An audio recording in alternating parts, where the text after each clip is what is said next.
Dr. Richard Bartlett is a Texas medical doctor who discovered a therapeutic drug used for asthma that also successfully treated COVID. Now, here's the problem. He had to convince the medical community, which wasn't easy.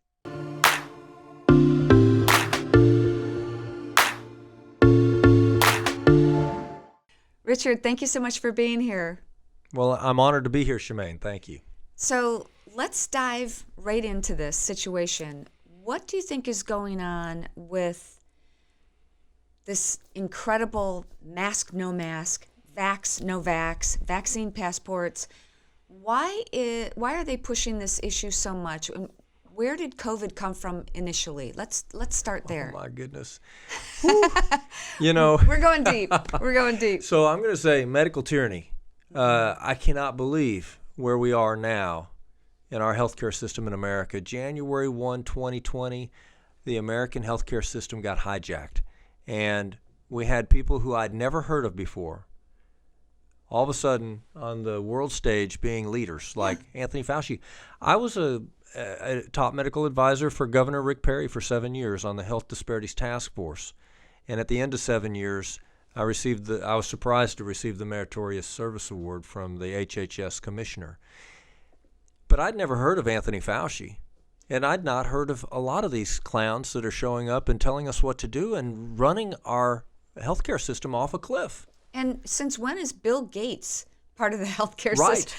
I thought he was in computers. What the heck? And speaking of that, tell me what you know about the nanotechnology and how it's...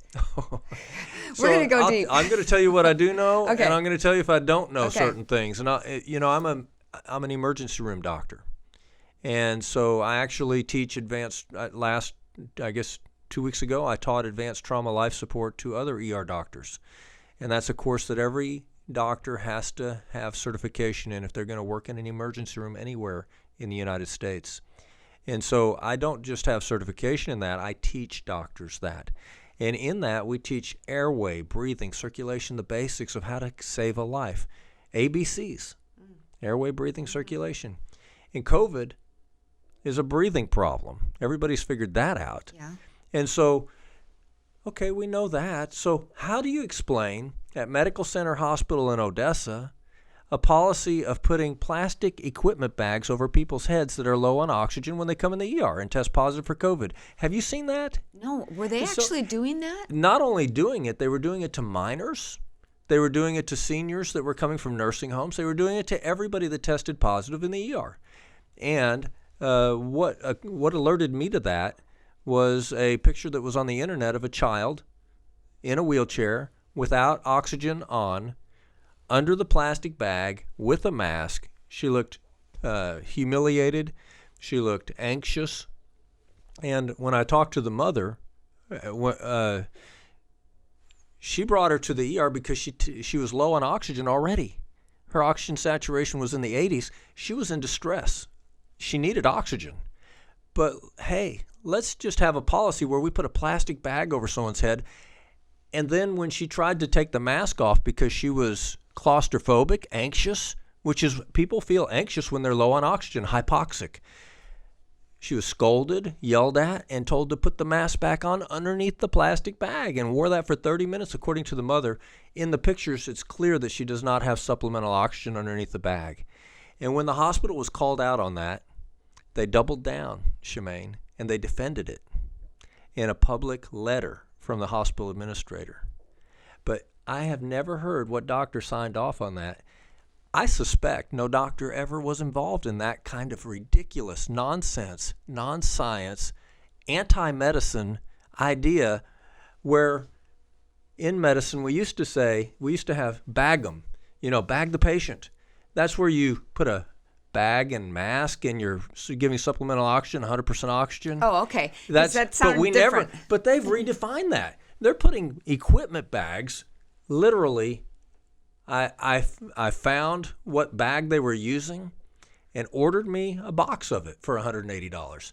It comes in rolls, Shemane, like when you go to the grocery store and you go to the produce section and you're going to rip a plastic bag off and you're going to put your head of lettuce in it. Well, They're ripping. They literally have a roll of these equipment bags that are made for equipment, not for patients, and rip it off the roll and then stick it over someone's head that's low on oxygen.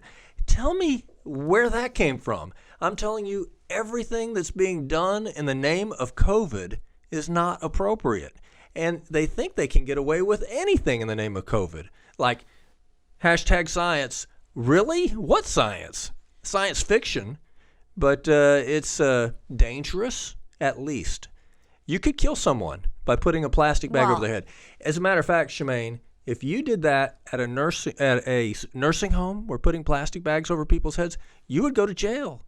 If you did that in a daycare, you would go to jail. This was a child.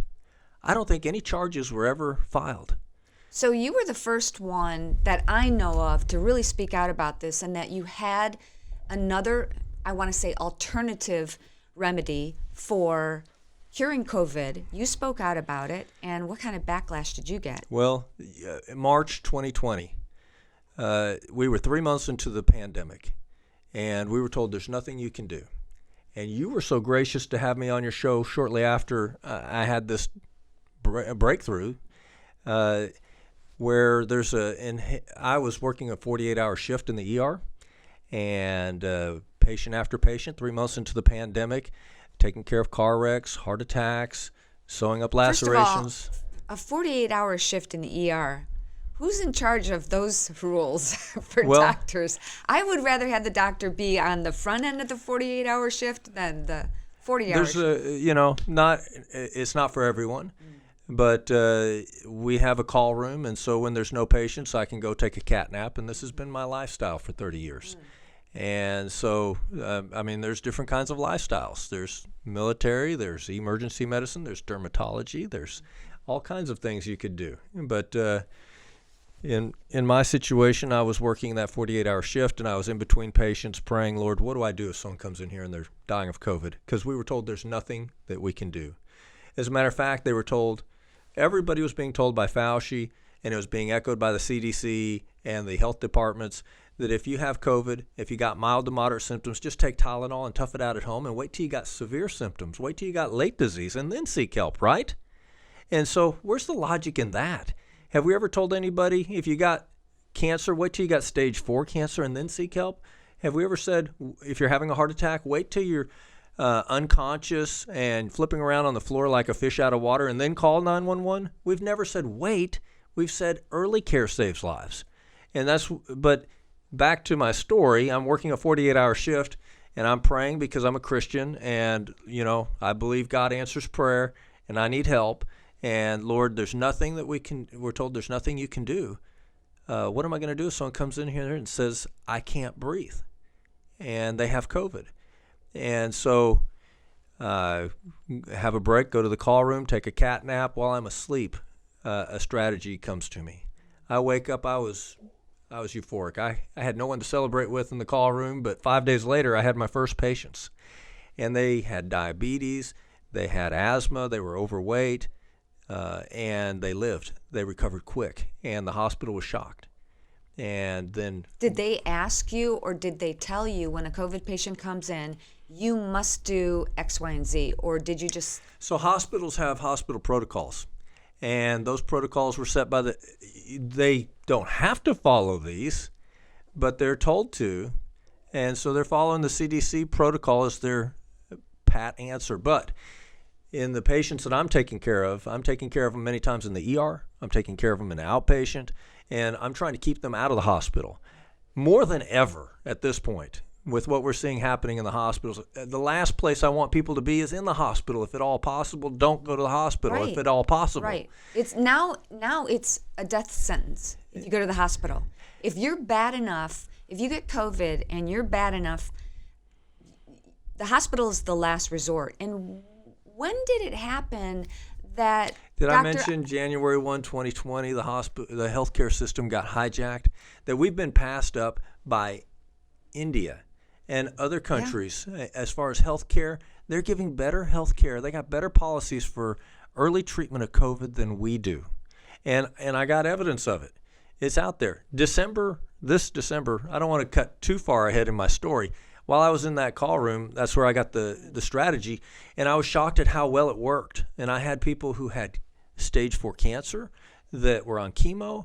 They beat COVID, but they still had to get their chemo for their stage 4 cancer. But they beat COVID. If they could beat COVID, then we can all live. We could all beat COVID.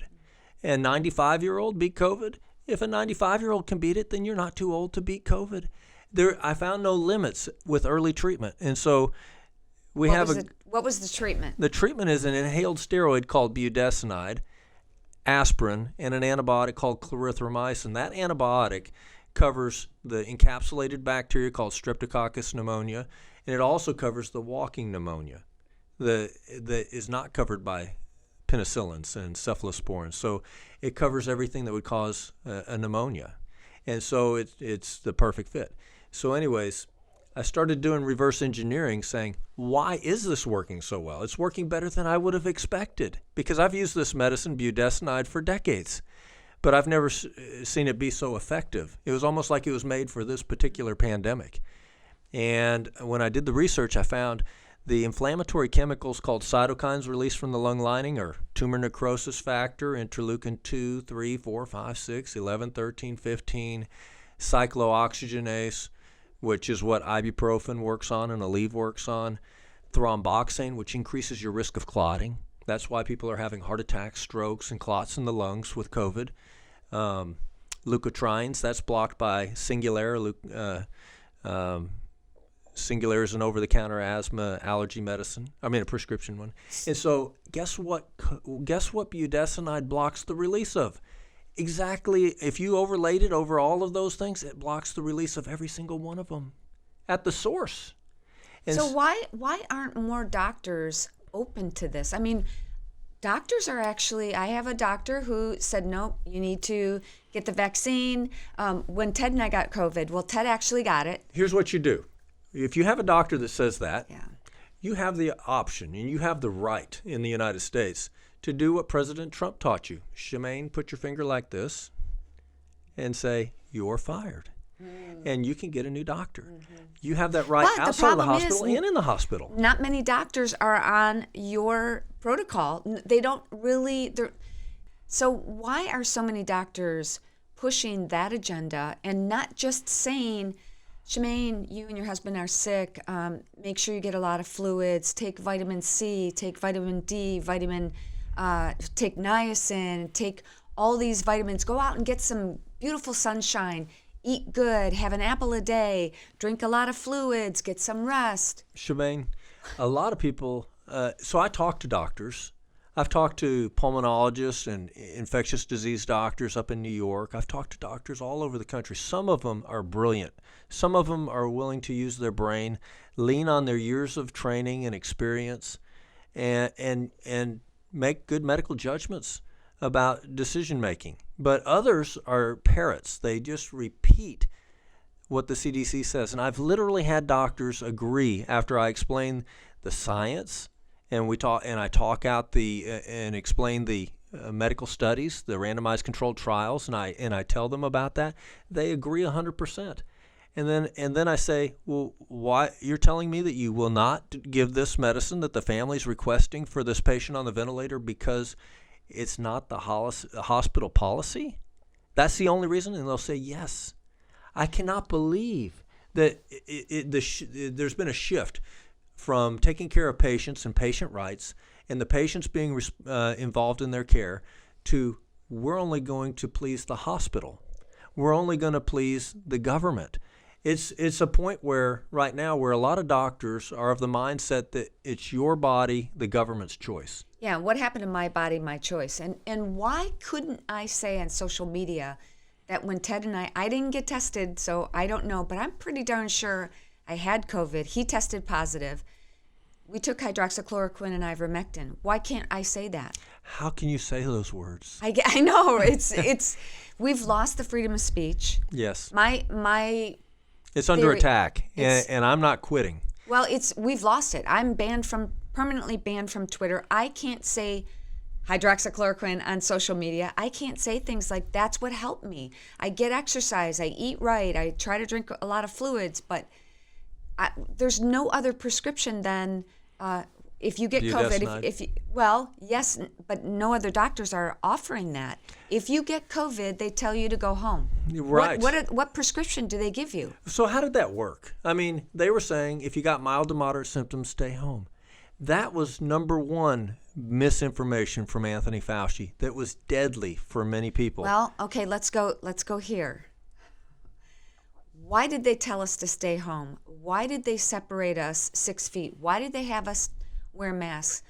I'm going to jump ship a little bit and go over to how does 5G play into all of this? Shemane.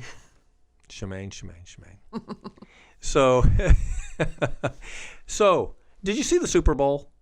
No, I don't. I'm just saying, yeah, even I knew just walking past the room during commercials or news stories about it, I saw that there was no one wearing masks. Did you hear that? In California. And so there are nations that are dropping the mask mandates. They're dropping the vaccine mandates. They're dropping the vaccine passports. Why? Because the science is coming out. It's undeniable. The truth is leaking out, and they cannot suppress the truth enough anymore. And so when you look at the facts, nations like the UK that have socialized medicine, when they put out their report of 10.8 million people, and they showed that after each COVID shot, for the 2 weeks following the first shot, the 2 weeks following the second shot, the 2 weeks following the third shot, there's a spike of heart attacks and myocarditis, inflammation of the heart. That's abnormal. We've never had anything like that with any real vaccine before. We've never had that. And I'm an ER doctor, by the way. And so in the ER, I have taken care of people who have come in, like the 62-year-old who was in good health, who went to the very popular chain drugstore that starts with a W and got her COVID shot. And then 2 hours later, she's my patient. She can't feel anything on the left side of her body. She can't move her left arm. She's got motor deficit, sensory deficit. She's had a stroke. And she had it only because the in-laws would not visit her unless she got the shot. Her life is destroyed. Her health is stolen. And you know what? She has no recourse against the pharmaceutical company that made the vaccine unless there's evidence of fraud, by the way. And then if you got evidence of fraud, hello. Yeah, you and I would say that's obvious. Yes. But did you know that the studies that Pfizer did before they submitted to the FDA to get emergency use authorization approval, there was an effort to suppress that information going to the public? A brilliant attorney named Aaron Siri did a FOIA, Freedom of Information Act lawsuit. And so I was sitting with him in the federal courthouse in Fort Worth, where the FDA lawyers and, surprisingly, Pfizer had hired 3 very expensive lawyers to be there as well. They weren't invited. What were they doing there? This was about the FDA releasing that information to the doctors and scientists and the public so that we could give informed consent.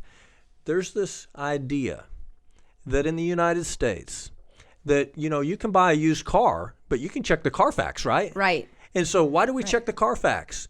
Because you have a right when you're going to buy something to know what you're getting, the good and the bad, the risk and the benefits. Especially, you can buy a new car, but you can't buy a new body. Right. And so, this is part of your mission right now is to tell people about their health. To do their own research and find out what works best for them and be smart about it. Don't go to just one source. If you think there's something unusual, like why would they roll out that shot, the vaccine, so quickly? And I want to get back to why did they make you stay home? And during the dark of night, the 5G towers went up. Many things are going on. Many things are going on. Many things. And doesn't the 5G illness symptoms, don't they mimic COVID? Shemane, again, I'm going to say, I'm an ER doctor, so I'm going to tell you what I have seen. And so in the ER, I've had the lady that had the stroke. I had a lady who comes in with over the last 3 weeks after she gets her COVID shot. She has numbness in her feet. She'd never had that before. and then it progresses up her legs, and then she has weakness, and then she's paralyzed.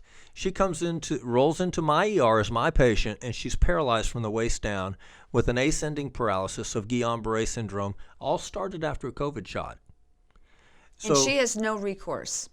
She has no recourse. The laws have been passed to give the pharmaceutical companies that make vaccines immunity from getting sued. And so even if you have evidence, overwhelming evidence beyond a shadow of a doubt that a vaccine killed your loved one, killed your child, you cannot sue the pharmaceutical company. They're protected from liability. But people don't know that. They know it now because you're telling them. Yes. And more people like you are speaking out. But the problem is there's still a mass hypnosis of people just believing the science, which is not the science, and Anthony Fauci and people who are, masks work. No, they don't work. They're going back and forth. You should wear a mask. You should not wear a mask. You should get vaccinated. We should have vaccine passports. My thought is, why is this happening so fast? What is the ultimate agenda? Now we know COVID is kind of going away.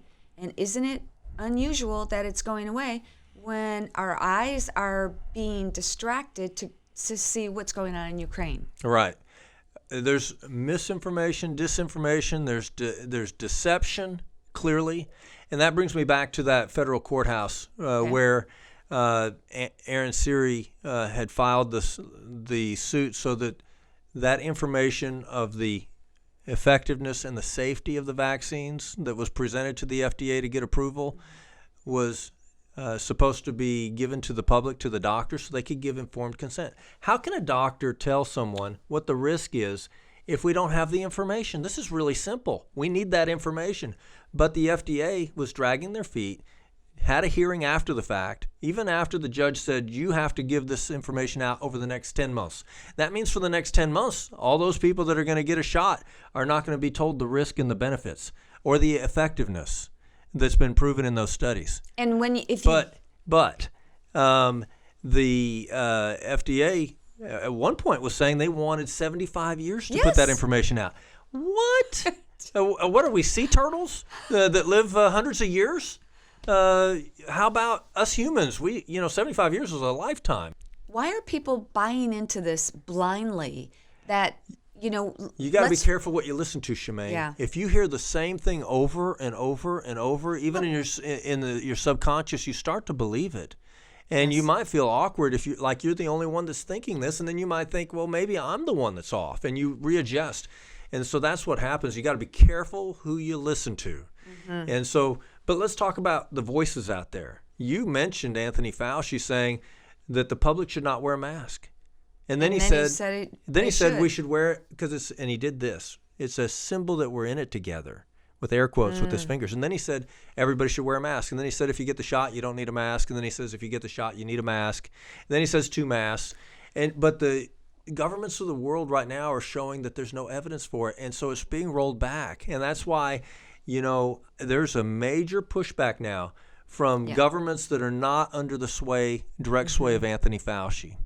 And here's my concern. I'm just going to throw it out there because it just came to me, that the World Health Organization and the UN are making a move right now to be able to trump every government's healthcare system and tell American citizens what they're supposed to do for the next crisis, where they can say, you have to do this, whatever it is, no matter how ridiculous it is. And look what's happened, putting bags over people's heads that are low on oxygen in the name of COVID.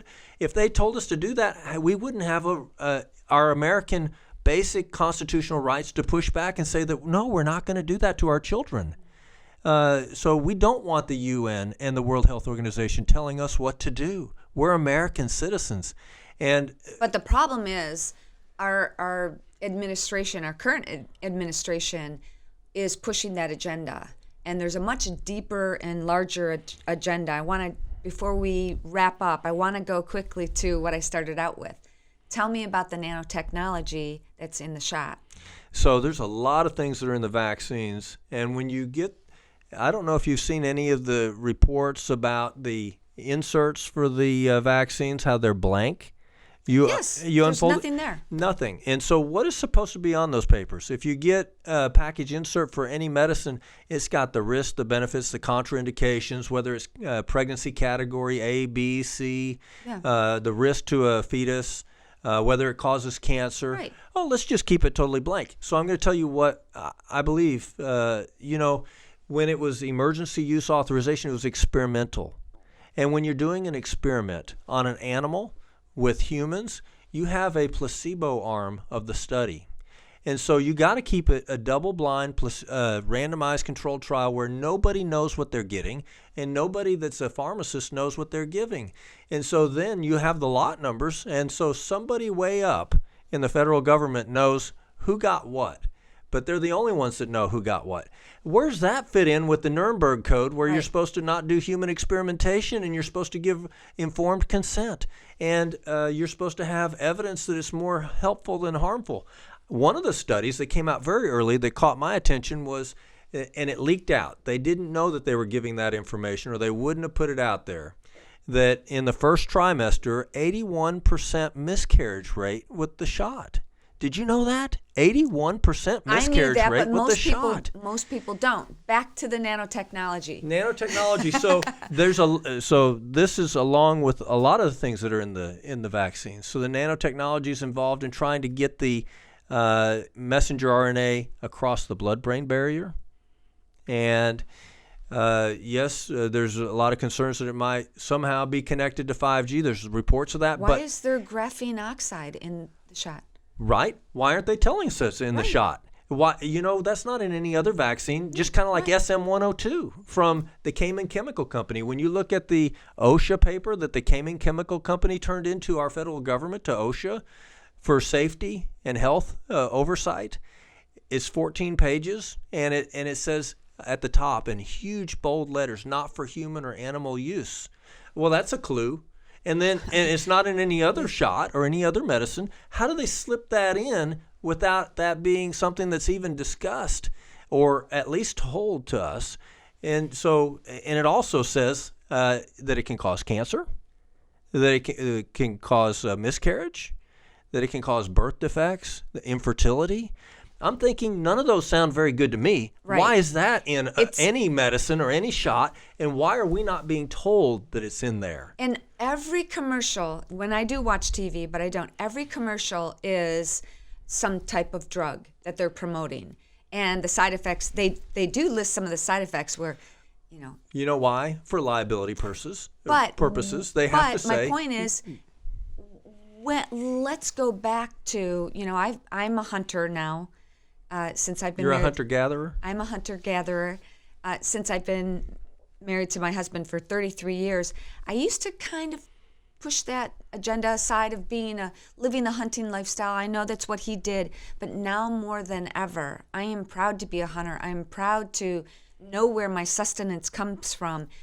If something happened that was devastating and the lights went out, we're fine. We're not going to starve. But I think more people need to get on that bandwagon and return to the lifestyle of our ancestors, where we were living off the land more, rather than listening to big government and big pharma. Yeah, you hear about Bill Gates buying up a lot of farmland. You hear about China buying hundreds of thousands of acres. There's a gentleman running for U.S. Senate, Jackson Lawmeyer for Oklahoma, and one of his big pet peeves, one of the major things that he's concerned about is all the land in Oklahoma that's been bought up by China. What the heck is going on right now? Something's going on in Texas, yes, too. Absolutely. There is something going on, and gosh, I could talk to you for a long time about this, and I hope you can come back and we'll do more and more interviews about this, because people need to know. People need to wake up, do their own research. I think I was forced to wake up because I got sick and almost died from toxic mold exposure. Yes. Nobody could help me. There were no doctors. This was about 20 years ago, so nobody said you need to basically detoxify your body. I did infrared sauna, vitamin IV, oxygen every day, changed my diet, and I got healthier. It took a lot longer than taking a drug and covering the problem and making me feel temporarily better. But I think more and more people need to go back to our roots of our ancestors. Our roots are, we have certain rights that were given to us by God. And the government, in the Bill of Rights and in the Constitution, it says that those is to protect the government from taking those rights from us, is what the Constitution and the Bill of Rights is about. And so those rights were given to us by God, if you want to bring it way back. And so basic right to life, liberty, and the pursuit of happiness. And the truth is we cannot buy everything that's being sold. We can't buy everything they're saying. We can't just swallow everything someone says just because they're the authority figure. That's what happened with Joseph Mengele, who was the government spokesman doctor. And you didn't speak against him or you were in trouble. Well, I'm telling you what, this is the United States of America, and we do have rights, and we are united. United we do stand.